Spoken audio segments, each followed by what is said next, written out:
로마서 10장 1절에서 15절까지 말씀입니다. 한 절씩 교독하겠습니다. 형제들아, 내 마음에 원하는 바와 하나님께 구하는 바는 이스라엘의 위함이니 곧 그들로 구원을 받게 함이라.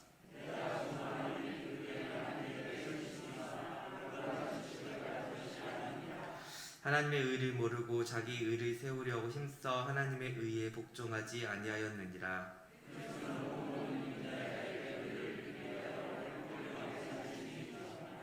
모세가 기록하되 율법으로 말미암아 의를 행하는 사람은 그 의로 살리라 하였거니와,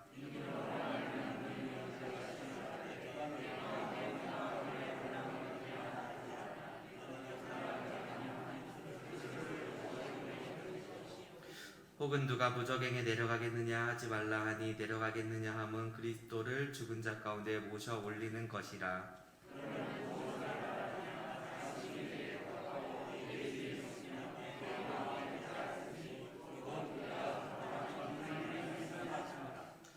내가 만일 내 입으로 예수를 시인하여 또 하나님께서 그를 죽은 자 가운데 살리신 것을 내 마음에 믿으면 구원을 받으리라.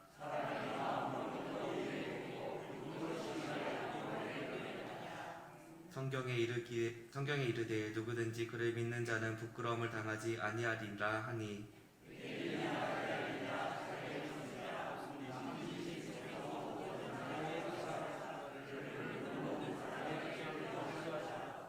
누구든지 주의 이름을 부르는 자는 구원을 받으리라.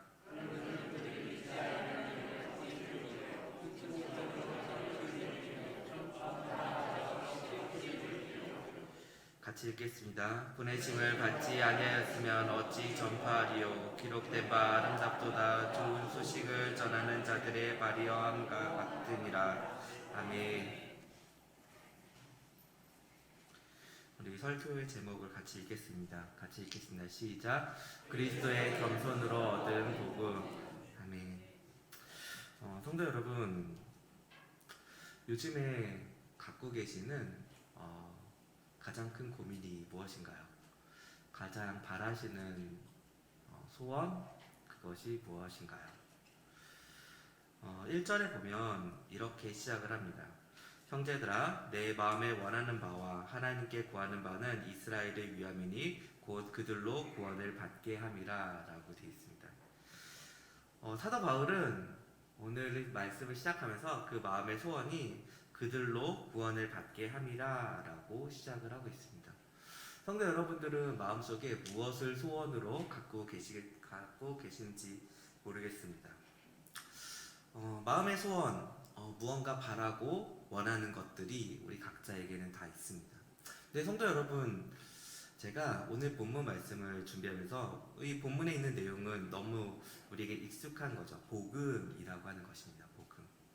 근데 복음의 가치가 과연 무엇일까라는 것에 대해서 제가 한 주간 고민을 해봤습니다. 그러면서 제 머릿속에 몇 가지 생각들이 떠올랐습니다. 근데 그 중에서 제일 재밌었던 생각이 그거였습니다. 만약에 사람들에게 예수라는 이름을 부르면 그때마다 돈을 준다고 하면 어떨까라는 생각을 했습니다. 예전에 좀 오래전이긴 했는데 크레이지 영어라는 그런 게 한때 그 중국에서 유행을 했었습니다. 이게 뭐냐면 그냥 소리를 악악 지르면서 크게 영어를 사람들 앞에 부끄러움 없이 외치는 거. 그러다 보면은 영어가 잘하게 된다고 하니까 사람들이 그 말을 믿고 영상에서 보면 마치 미친 사람처럼 그 크레이지라는 그 단어처럼 정말 미친 사람처럼 소리를 질러대고 그렇게 영어를 공부하는 모습을 보게 되었습니다.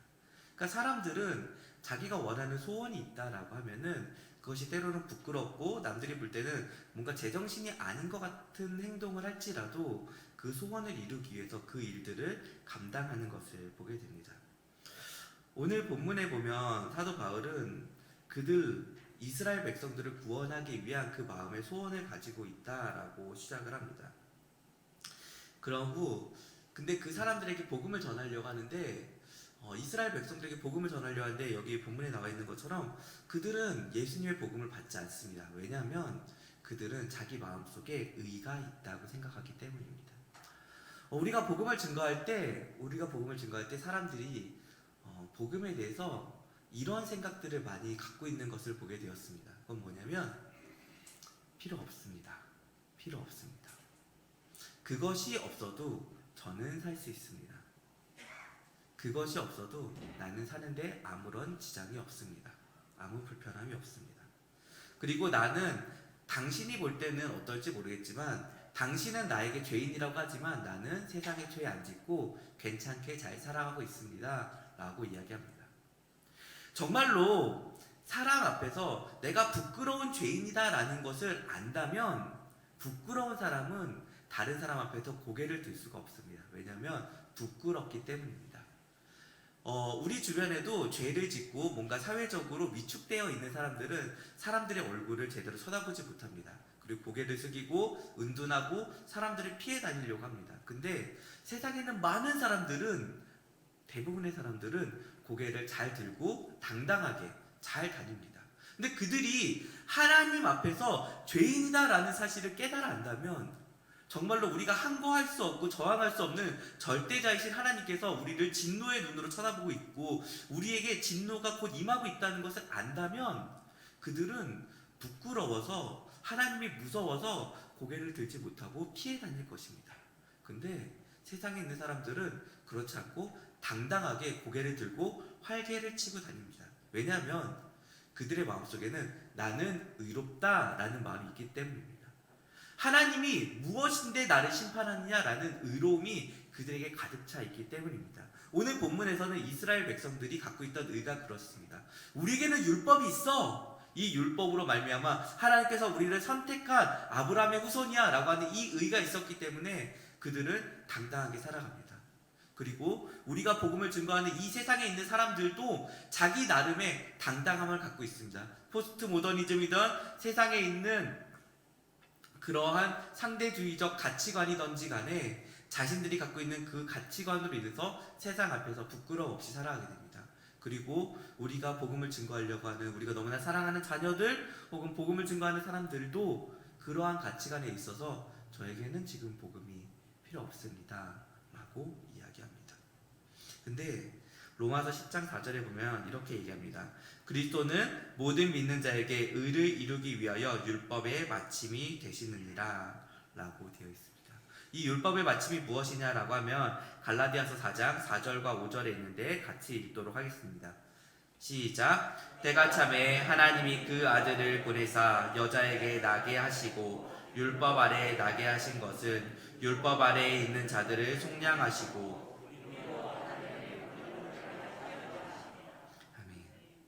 성도 여러분, 하나님께서 당신의 아들 곧 하나님 그분께서 이 땅에 사람으로 오셨습니다. 그리고 우리를 위해서 십자가에서 죽으셨습니다. 네, 성도 여러분, 제가 오늘 본문의 말씀을 그리스도의 겸손으로 얻은 복음이라고 얘기했는데 왜 겸손인지 생각해 보셨으면 좋겠습니다. 왜냐하면 우리는 지금 이 말을 들었는데요. 우리는 이 말을 들었는데 가슴속 깊이 절절하게 하나님 너무 감사합니다. 너무너무 고맙습니다. 라고 여기지 않습니다. 왜냐하면 어느 순간 듣고 우리 마음속에 많이 들어서 익숙해져 버려 있기 때문이기도 합니다. 그리고 세상 사람들에게 짓밟히는 복음이기도 합니다. 네, 성도 여러분, 하나님께서 어떤 분이십니까? 우리 마음속으로 한번 생각해 보셨으면 좋겠습니다. 하나님께서 과연 어떤 분이십니까? 그렇게 조롱받고 멸시받으시기에 합당하신 분입니까? 우리는 세상에 살아가면서 가장 화나고 짜증날 때가 있습니다. 그건 뭐냐면 내가 수고하고 애쓰고 노력한 것들이 무시받을 때, 멸시받을 때, 그것이 가치 없다라고 평가받을 때 우리는 절망하게 되고 자존심이 굉장히 상하게 됩니다. 예를 들면 그런 겁니다. 우리가 여름 성경학교를 준비한다고, 교사가 되어서 준비한다고 생각을 해보십시다. 열심히 준비했습니다. 정말로 최선을 다해서 이렇게 성경학교를 잘 준비하고 정말 아이들이 와서 예배를 잘 드리기 준비했는데 아이들이 와서 이렇게 얘기합니다. 재미없어. 이게 뭐야? 세상 사람들이 말합니다. 아유, 뭘 저런 걸 준비하느라고 저렇게 고생했어? 라고 얘기할 수도 있습니다. 그럼 만약에 그럴 때 그 상실감은 어떨까요? 제가 다른 예로 들어볼까요? 성도 여러분, 이런 표현은 죄송하지만 자녀들을 키우실 때 정말 최선을 다해서 키우셨을 겁니다. 최선을 다해서 키우셨을 겁니다. 근데 그 자녀가 성인 되고 20살이 되고 30살이 되고 40살이 되었는데 세상 사람들이 이렇게 평가합니다. 자식 농사를 저렇게 지었나? 저렇게 쓸모없는 자녀를 낳아서 어떡하지? 만약에 이렇게 얘기한다고 하면 그 마음에 상실감이 어떠실 것 같습니까? 나는 최선을 다해서 그 자녀를 몇십 년간에 걸쳐서 최선을 다해서 키웠는데 세상 사람들이 아유, 저런 세상에 쓸모없는, 사회에 쓸모없는 그러한 자녀 낳아서 뭐해? 도움도 안 되는 이런 평가를 내린다고 한다면 그 말을 들은 부모의 마음은 어떨까요? 감히 상상할 수도 없이 정말로 엄청난 절망이 느껴지실 것입니다.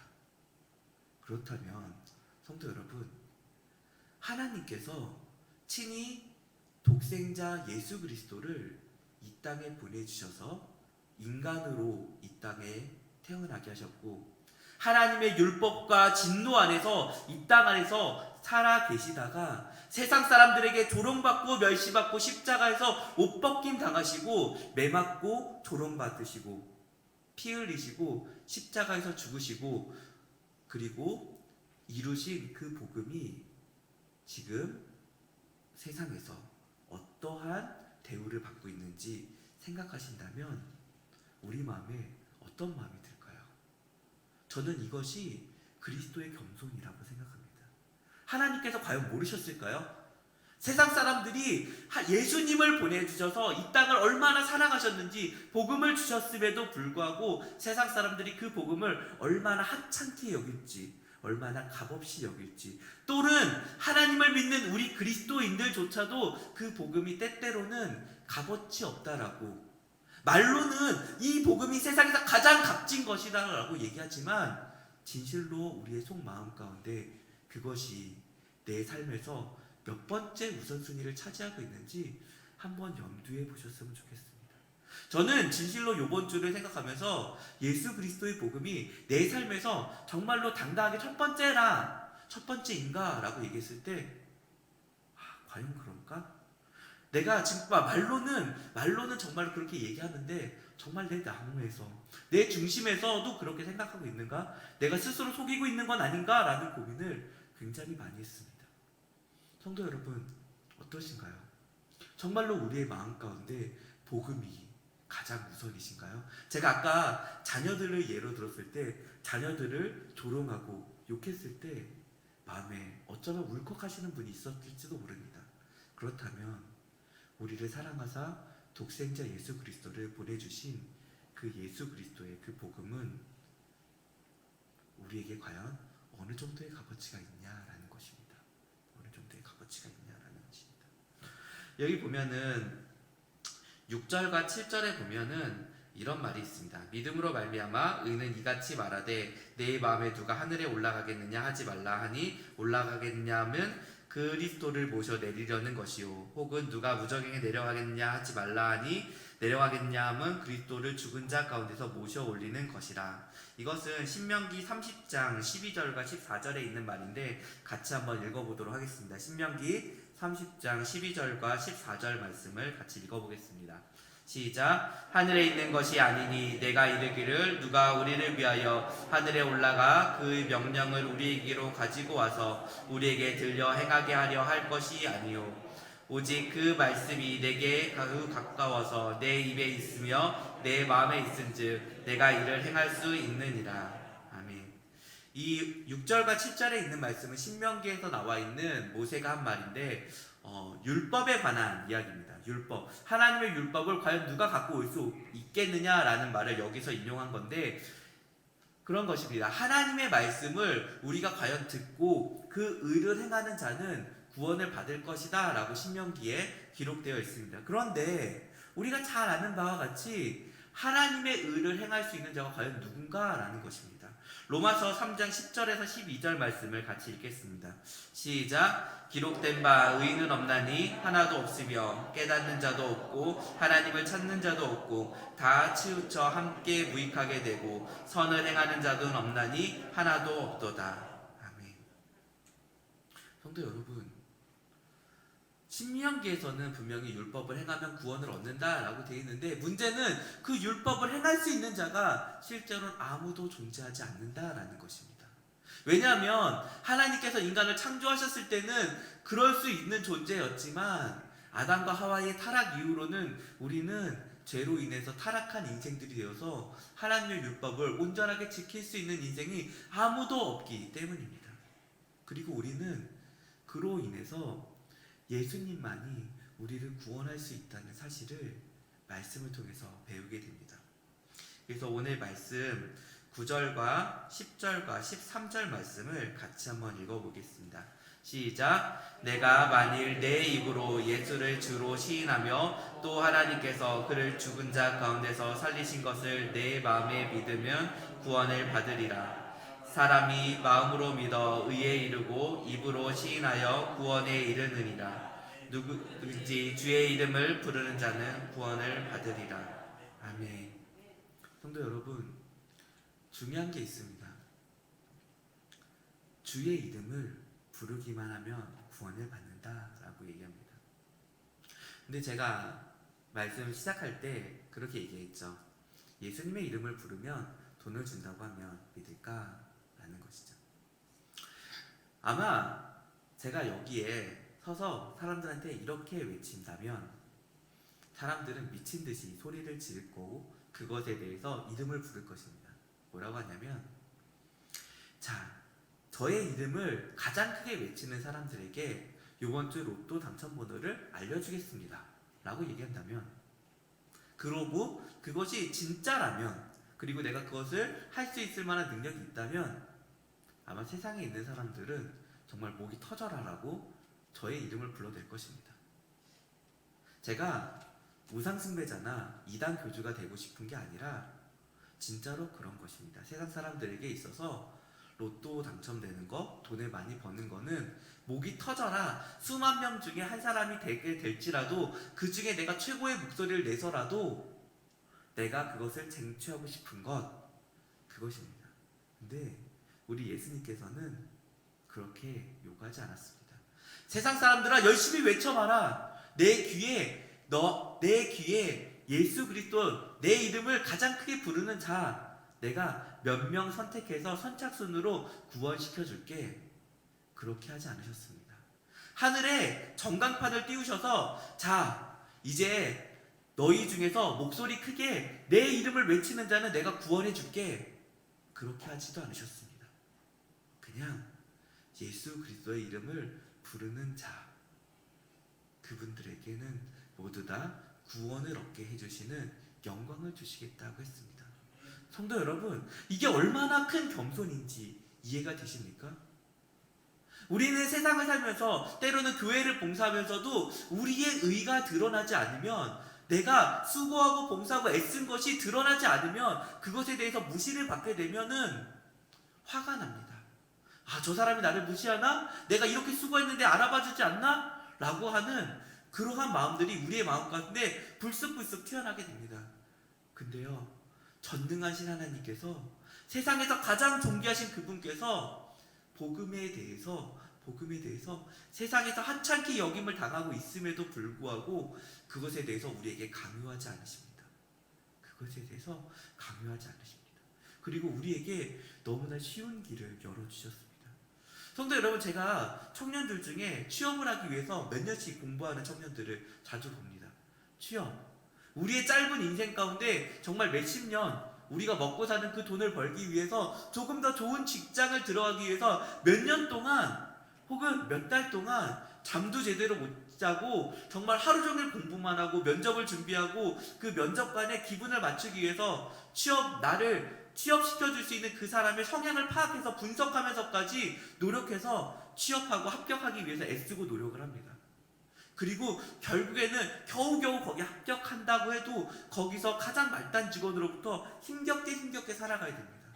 근데요, 우리 예수 그리스도께서는요, 그러지 않으셨습니다. 그냥 예수 그리스도, 예수님께서 우리를 위해서 행하신 그 일을 믿어라! 라고 얘기하면서 믿으면 가장 존귀한 하나님의 자녀가 되는 권세를 주시겠다라고 얘기하십니다. 성도 여러분, 이 말을 들었을 때 우리의 마음이 뜨겁지 않고 우리 마음에 이것을 내가 가장 사랑하는 사람에게 어떻게든 전해주어야겠다라는 마음이, 뜨거운 마음이 들지 않는다면 이건 우리의 마음에 문제가 있는 것입니다.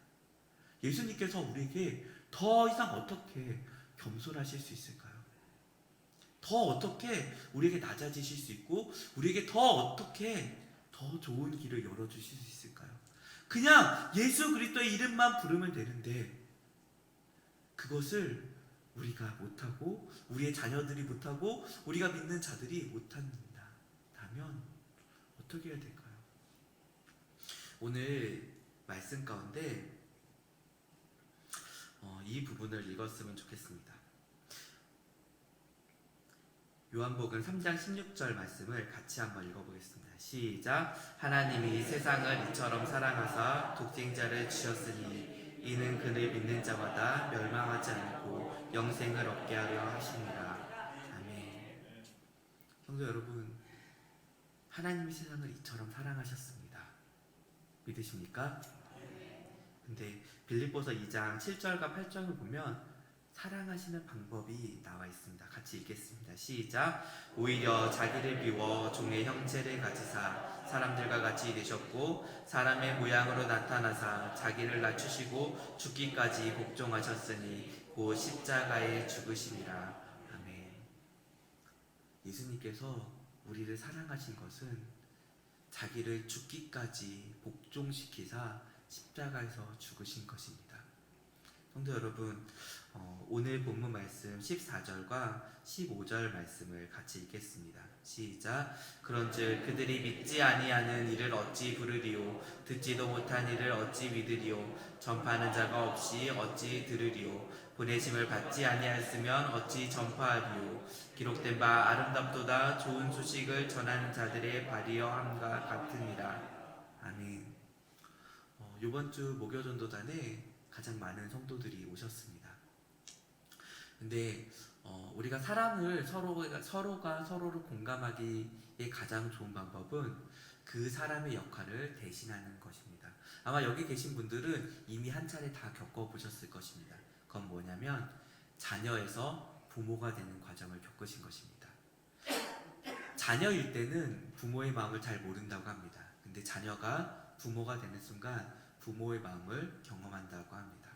마찬가지로 전도자의 역할을 감당하는 그 사람의 고통과 애환은 전도자가 되어보지 않으면 모르는 것입니다. 그러기에 저는 성도 여러분, 시간을 낼 수 있다면 꼭 한 번이라도 전도의 자리에 참여하셨으면 좋겠습니다. 그래서 전도의 길이 때로는 얼마나 힘들고 어려운 일인지 그것에 대해서 경험하셨으면 좋겠습니다. 예수님께서는 힘들고 어려운 일을 겪고 우리에게 복음을 주셨습니다. 그리고 저는 성도님들에게 권하기를 우리 또한 그리스도의 고난에 동참하기를 권면드립니다. 왜냐하면 예수님의 복음은 전혀 가치가 없는 것이 아닙니다. 우리가 알고 있는 것처럼 너무나 귀하고 존귀한 것입니다. 그런데 이 복음이 진실로 우리에게 가치가 있기 위해서는 어떻게 해야 되냐면 우리가 그리스도의 고난에 동참해야 됩니다. 우리가 예수님 때문에 힘겹고 눈물 나고 괴롭고 피가 흘릴 때 그때 예수님도 이렇게 힘드셨구나. 예수님도 이렇게 힘드셨구나. 그리고 우리의 사도들, 우리의 위에 있던 복음을 증거하던 자들이 교회를 세우기에 얼마나 수고하고 애썼고 그리고 복음을 증거하기에 얼마나 애를 썼고 나에게 전달됐던 이 복음이 얼마나 소중한지를 알게 될 겁니다. 그러니 성도 여러분, 저는 여러분께 권면하기를 교회의 고난에, 십자가의 고난에 동참하시기를 권면합니다.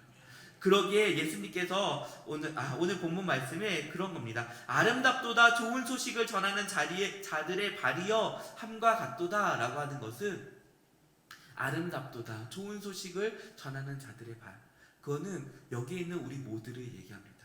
우리는 그리스도의 향기고 교회 공동체입니다. 사실은 그렇기 때문에 우리가 모여 있는 것, 우리가 움직이고 행동하는 것, 그 모든 것들이 좋은 소식이 될 수밖에 없는 것입니다. 왜냐하면 아까도 얘기한 것, 본문에 나와 있는 것처럼 예수 그리스도를 아는 자들은 우리밖에 없기 때문입니다. 우리의 말과 행동을 통해서 세상 사람들에게 복음이 증거되기 때문입니다. 그러기에 우리는 아름다운 자들이고 우리의 발걸음은 아름다운 자들의 발이 될 수밖에 없는 것입니다.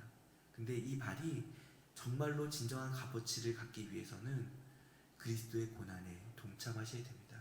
예수님께서 우리를 내가 세상을 이처럼 사랑한다 라고 말만 하셨다면 우리에게 크나큰 감동이 없었을 것입니다. 하나님께서 세상을 이처럼 사랑한다 라고 얘기하시고 직접 그분의 독생자 예수 그리스도를 이 땅에 보내셨고 그 아들이 십자가에서 죽기까지 순종하셨기 때문에 우리가 구원을 얻게 된 것입니다. 구원의 길은 율법의 시대에도 예수님이 오기 전에도 이미 열려 있었습니다. 그건 뭐냐면 우리가 하나님의 말씀인 율법을 완전하게 행하는 것입니다. 그러나 불행하게도 아무도 그거를 행할 수 없으니 하나님께서 친히 자신의 독생자인 예수님을 이 땅에 보내서 인간의 대표자로 그 모든 죄를 짊어지시고 우리를 위해서 의를 주기 위해서 십자가에 죽으신 것입니다. 그러기에 우리는 그분을 믿기만 하면 됩니다. 그리고 그 믿은 것을 가지고 세상 사람들에게 전하면 됩니다. 근데 이 말이 진실이 되고 무게를 갖기 위해서 우리는 그리스도의 고난에 동참해야 됩니다. 저는 지금 두 가지 교회 모임이 생긴 것에 대해서 너무 감사하게 생각합니다. 근데 저는 개인적으로 부탁드리고 싶은 게 있습니다. 교회에 기도회가 생겼으면 좋겠습니다. 누구라도 마음에 감동이 되신다면 기도할 수 있는 그런 모임을 만들어 주셨으면 좋겠습니다. 그래서 교회를 위해서 함께 기도하고 그리스도의 고난인 우리 교회가 교회에 감당해야 되는 사역들이 많이 있는데 그때 힘겹고 어려운 일들이 많이 있습니다. 앞으로 감당해야 되는 그런 일들이 있는데 기도로서 동참해 주시는 그런 일들이 함께 이루어지기 위해서 기도의 모임이 만들어졌으면 좋겠다라는 생각을 합니다. 그리고 전도단의 모임에도 정말 꼭 한 번씩 참여해 주셨으면 좋겠습니다. 그래서 교회의 그런 일들이 정말로 사랑의 수고가 없이는 이루어지지 않습니다. 예수님께서 말로만 우리를 사랑해 주신 게 아닌 것처럼 우리 또한 말과 행동으로 그 사랑들을 전해 주어야 됩니다. 우리의 자녀들에게 복음을 증거하려 할 때 때때로 안 될 때가 많이 있을지도 모릅니다. 그럴 때 정말 보여주셨으면 좋겠습니다. 예수 그리스도의 사랑으로 살아가는 것이 무엇인지, 정말 그리스도의 사랑이 무엇인지 우리를 통해서 보여주시는 여러분들이 되었으면 좋겠습니다. 그리고 기도단을 통해서 제가 만들어지기를 원했다는 것은 제가 얘기한 것처럼 우리는 마음이 서로 공유될 때 정말 진심으로 기도하게 됩니다. 누군가의 한 사람의 자녀가 교회에 오게 기도의 힘으로 교회에 오게 됐을 때 그분은 다른 사람을 위한 다른 자녀들을 위해서도 정말 진심으로 기도하게 될 것입니다. 우리 교회에 많은 자녀들이 교회에 오지 않습니다. 근데 그들 중에 한 사람이라도 누군가 교회에 오게 된다면 정말 얼마나 큰 기쁨이 될지 모릅니다. 저는 기도를 통해서 한 사람 한 사람씩 교회에 오게 되고 믿음의 자녀들로 세워져 가는 그런 일들이 우리 교회 가운데 이루어졌으면 좋겠습니다.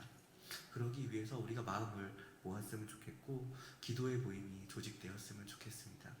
성도 여러분, 정말 하나님의 감동이 되신다면 함께 그런 일에 동참해 주시면 좋겠고 우리 교회의 사역들에 있어서도 함께 동참해 주셨으면 좋겠습니다. 그리고 기도해 주시기는 우리 중고등부 그리고 유초등부 지금 여름 사역을 준비하고 있는데 아이들을 위해서 기도해 주셨으면 좋겠고 다음 세대들이 잘 세워질 수 있도록 함께 기도해 주셨으면 좋겠습니다.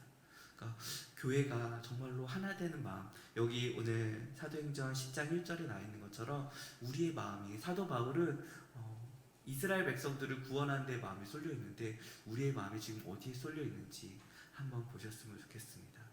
우리 또한 그리스도의 그 복음을 가지고 살아가시는 여러분들이 되기를 소망합니다. 우리 마지막으로 베드로전서 4장 13절 말씀을 같이 읽겠습니다. 시작. 오히려 너희가 그리스도의 고난에 참여하는 것으로 즐거워하라. 이는 그의 영광을 나타내실 때에 너희로 즐거워하고 기뻐하게 하려 함이라. 아멘. 성도 여러분, 우리에게는 그리스도의 고난 이후에 영광에 참여할 날이 있습니다. 우리가 그것을 바라보고 이 땅을 살아가시는 우리 귀한 모든 성도님들이 되기를 소망합니다. 기도하겠습니다.